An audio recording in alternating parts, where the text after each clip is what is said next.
এখন আমরা চাঁদ মোবাইলে খুঁজি, আর যদি আত্মীয় স্বজন সৌদি আরব থাকে, ও যদি কয় যে আজকে আমাকে তারাবি শুরু হয়েছে, আমরা আগামীকাল চাঁদ দেখি আর না দেখি মোটামুটি নিশ্চিত সন্ধ্যায় হোক আর রাত 11টায় হোক আমাকে আজকে তারাবি হবে। 1 বছর হয়েছিল না, সৌদি আরব চাঁদ দেখা গেছে, পরের দিন আমাদের দেশে চাঁদ দেখা যায় নাই। এখন অবস্থা কি হয়েছে, আরো মেঘাচ্ছন্ন আকাশ। হঠাৎ করে রাত 11টায় এশার নামাজ পড়ে মানুষ বাড়ি গিয়া ঘুমানোর প্রস্তুতি নিচ্ছে, আর ইতিমধ্যে খবর আইছে হায় রে চাঁদ দেখা গেছে, তাড়াতাড়ি তারাবি পড়ো, কালকে থেকে রোজা। তা আমরা মোটামুটি নিশ্চিত হয়ে গেছি যে সৌদি আরব যেই দিন তারপরের দিন বাংলাদেশ, এই জন্য চাঁদ টাদার খুঁজি না, মরা সুন্নাত হয়ে গেছে এটা। অথবা খুঁজি কোথায়, মোবাইলের মধ্যে, ফেসবুকের মধ্যে। এটা ঠিক নয়। আমরা চাঁদ দেখবো, খুঁজবো। যদি ওই দিন না দেখা যায়, আরবি মাস 30-এর বেশি হয় না, 29-এর কম হয় না, 30-এর বেশি হয় না, 29-এর কম হয় না। এখন পরের দিন না দেখা গেলেও চাঁদ উঠছে, কিন্তু ওইটার আশায় থাকবো না, এরপরে আমি চাঁদ খুঁজবো। কারণ এই যে চাঁদ দেখা, চাঁদ দেখে রোজা রাখা, এটা একটা সুন্নাহ আমল। চাঁদ দেখে রোজা ভাঙা, এটা একটা সুন্নাহ আমল, আর এটা তো ওয়াজিব। এখন আমি যদি একটু না খুঁজি, এই সুন্নতগুলা মৃত হয়ে যাবে। আগে ছোটবেলায় আমার মনে আছে এখনো, আমরা রমজানের চাঁদের তারিখ যখন আসতো কি হই হুল্লা হইতো, একটা আনন্দ হইতো। দলে দলে ফাঁকা মাঠে গিয়ে আমরা চাঁদ তালাশ করতাম। ওই আনন্দগুলো এখন শেষ হয়ে গেছে, ওই আনন্দগুলো এখন আর নাই। কারণ আমাদের ঘরগুলা থেকেই আমরা আমাদের তরুণ যুবক কিশোরদেরকে এই বিষয়গুলাতে উৎসাহ দেই না। আমরা শুধু তাদেরকে প্রতিযোগিতার দৌড়ে ঠেলা দিছি, তাড়াতাড়ি ভালো রেজাল্ট করে তোর সরকারি চাকরি ধরতে হবে, তোর বিদেশ যাইতে হবে, তোর ব্যবসা শিখতে হবে। আগামী প্রজন্মের এই তরুণ যুবকদের দোষকে কিভাবে দিব? আমরাই তো ওদেরকে এই পথে ঠেলে দিছি। তা আমরা চাঁদের তারিখগুলো গণনা করবো ইনশাআল্লাহ। সাথে সাথে রমজান আসার আগেই রমজানে যেই প্রয়োজনীয় জিনিস, যেমন মুদিখানার যে জিনিসগুলো, এগুলো আগের থেকে কিনে রাখলাম। তারপরে আমি আপনি কাঁচা বাজারগুলো করে রাখলাম, যাতে আমার রমজানে বাজারে সময় না কাটাতে হয়, আমার সময়গুলো অহেতুক না কাটে। কাপড় চোপড় আত্মীয় স্বজনকে দিবেন, আগের থেকে লিস্ট করে কিনে রাখলাম। তাহলে কি হবে, রমজানের শেষ দশক ইবাদতের মাধ্যমে আমরা অতিবাহিত করতে পারবো। তাহলে রমজানের জন্য প্রস্তুতি নেওয়া এটাও সওয়াবের কাজ। এখন আসেন, রমজান মাস চলে আসলো, এই রমজানে যে রোজা রাখবো, কষ্ট করে না খায়া থাকবো, লাভ কি? নবীজি সাল্লাল্লাহু আলাইহি ওয়াসাল্লাম রমজান যখন আসতো সাহাবায়ে কেরামের সামনে প্রতি বছর একটা স্পেশাল বক্তব্য দিতেন।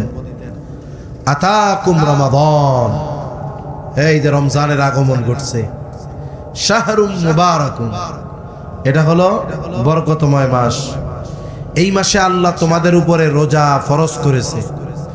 এই মাসে আল্লাহ তাআলা আসমানের দরজাগুলো খুলে দেন, গোটা মাসে আর বন্ধ হয় না। এই মাসে আল্লাহ জান্নাতের দরজাগুলো খুলে দেন, ফুতিহাত আবওয়াবুল জান্নাহ, জান্নাতের দরজাগুলো খুলে দেওয়া হয়। আগুল্লিকাত আবওয়াবুন নার, জাহান্নামের দরজাগুলো বন্ধ করে দেওয়া হয়। এই যে আমরা কি বলি, রহমত, মাগফিরাত, নাজাত। রমজান হলো রহমত, মাগফিরাত, নাজাতের মাস। আল্লাহ আসমানের দরজা খুলে দেয়, মানে বান্দার প্রতি রহমতের অঝোর ধারা বর্ষিত হয়। এরপরে আল্লাহ তাআলা জান্নাতের দরজা খুলে দেয়, মানে কি, আমরা নাজাত পাওয়ার মাধ্যমে জান্নাতে ঢুকতে পারবো। গুনাহ থেকে মুক্তি পাওয়ার মাধ্যমে জান্নাতে ঢোকা সহজ। এরপরে মাগফিরাত, ক্ষমার মাধ্যমে জান্নাতে ঢুকে যাইতে পারবো। আর জাহান্নামের দরজা বন্ধ, মানে কি, যদি এই রহমতের মাস, মাগফিরাতের মাস কাজে লাগাতে পারি, শুধু রমজানের জন্য নয়, আমার জন্য চিরতরে জাহান্নামের দরজা বন্ধ হয়ে যাবে যদি রমজানকে আমরা কাজে লাগাতে পারি। এমন এক মাস, যেই মাসে একটি ফরজ যদি কেউ আদায় করে, অন্য মাসের 70টি ফরজ আদায়ের সওয়াব পাওয়া যায়। সুবহানাল্লাহ। রমজানের রোজা যারা রাখে, এদের স্পেশালিটি আছে, এদের দাম আছে অনেক আল্লাহ তাআলার কাছে। দেখুন, রোজাদার যদি সওয়াবের আশায় ঈমানের সাথে রোজা রাখে, নবীজি বলেন, মান সামা রমাদান ঈমানাও ওয়া ইহতিসাবা গুফিরা লাহু মা তাকদ্দামা মিন যামবি। যেই ব্যক্তি সোয়াবের আশায়, ঈমানের সাথে সোয়াবের আশায় রোজা রাখে, আল্লাহ তার সব গুনাহগুলো মাফ করে দেয়। সুবহানাল্লাহ। শুধু তাই না, এই রোজা হলো এমন এক ইবাদত, আল্লাহ তাআলা হাদিসে কুদসির ভিতরে বলেন, কুল্লু আমাল ইবনি আদম লাহু ইল্লা সিয়াম। নবীজি বলেন, বনি আদমের প্রত্যেকটি আমল তার নিজের জন্য, বনি আদমের প্রত্যেকটি আমল তার নিজের জন্য, ইল্লা সিয়াম, রোজা ব্যতীত। রোজা আস-সাওমু লি ওয়া আনা আজজি বিহি। নবীজি সাল্লাল্লাহু আলাইহি ওয়াসাল্লাম বলেন, বনি আদমের এই রোজাটা আমার জন্য। তাহলে রোজা কার জন্য? আল্লাহর জন্য। আল্লাহ বলেন, ওয়া আনা আজজি বিহি, যেহেতু বনি আদম রোজাটা আমার জন্যই রাখে, এর প্রতিদান আমি আল্লাহ নিজে দিব। সুবহানাল্লাহ।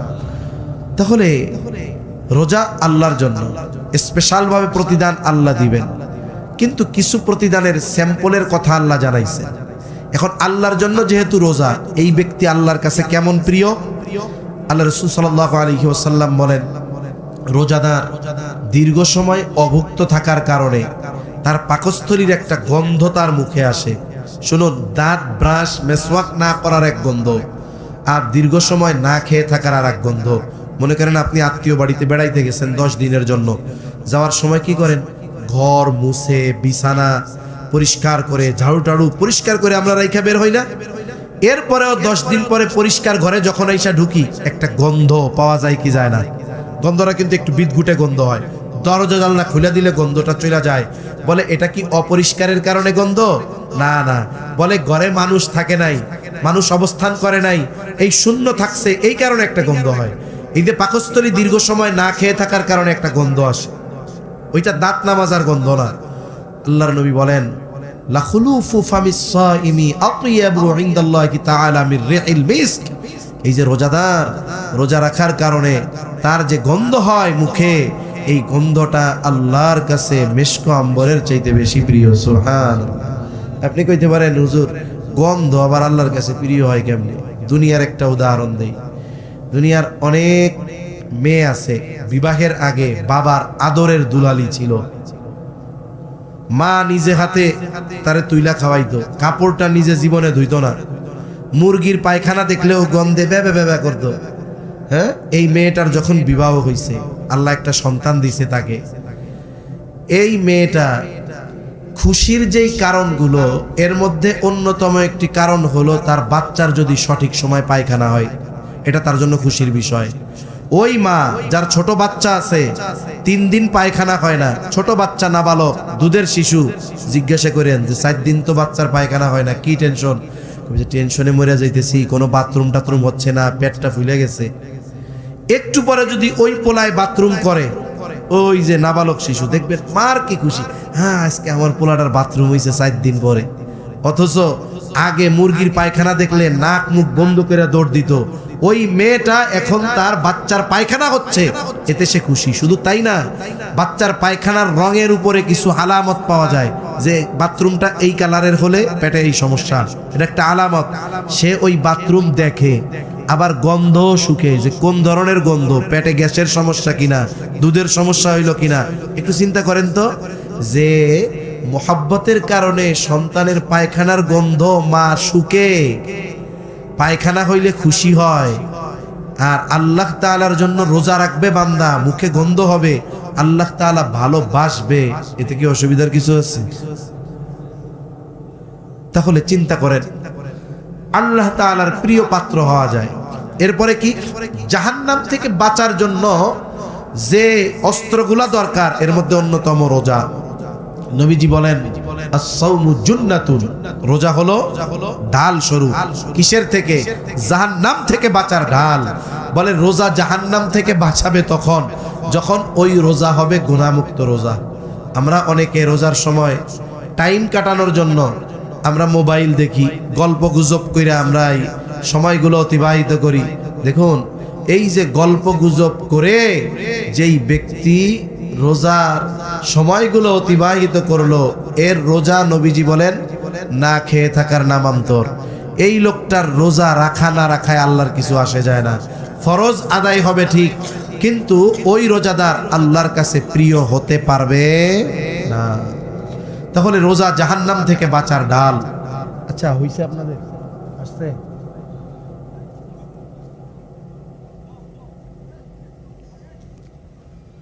রোজা জাহান্নাম থেকে বাঁচার ঢাল শুরু। রোজা জাহান্নাম থেকে বাঁচার ঢাল শুরু। এরপরে নবীজি সাল্লাল্লাহু আলাইহি ওয়াসাল্লাম হাদিসের মধ্যে জানান রোজাদারদের জন্য স্পেশালিটি আছে। আল্লাহর নবী বলেন ইন্না ফিল জান্নাতি বাবান ইউকালু লাহুর রায়্যান, জান্নাতের যে দরজাগুলো এর মধ্যে একটি দরজা যেটার নাম হলো রায়্যান। এটা জান্নাতীদের জন্য স্পেশাল দরজা। এই দরজা দিয়ে শুধুমাত্র জান্নাতীরা ঢুকতে পারবে, রোজাদাররা ঢুকতে পারবে। ওইখানে একজন ফেরেশতা আহ্বান করবে ফাইনাস সাইমুন, কোথায় রোজাদারেরা কোথায়? তখন রোজাদাররা ওই দরজা দিয়ে ঢুকবে। সব রোজাদারেরা ঢুকবার পর ওই দরজা বন্ধ করে দেওয়া হবে, আর কারোর জন্য খোলা হবে না। এটা রোজাদারদের জন্য একটা স্পেশালিটি। তাই এই রমজান মাস এটা গুনাহ মাফ করানোর মাস। আর হাদিসের মধ্যেও আসছে নবীজি সাল্লাল্লাহু আলাইহি ওয়াসাল্লাম একদিন খুতবা দেওয়ার জন্য মেম্বারে উঠতেছিলেন। প্রথম সিঁড়িতে উঠছেন, তিনি বলছেন আমিন। দ্বিতীয় সিঁড়িতে উঠছেন, তিনি বলছেন আমিন। তৃতীয় সিঁড়িতে উঠছেন, তিনি বললেন আমিন।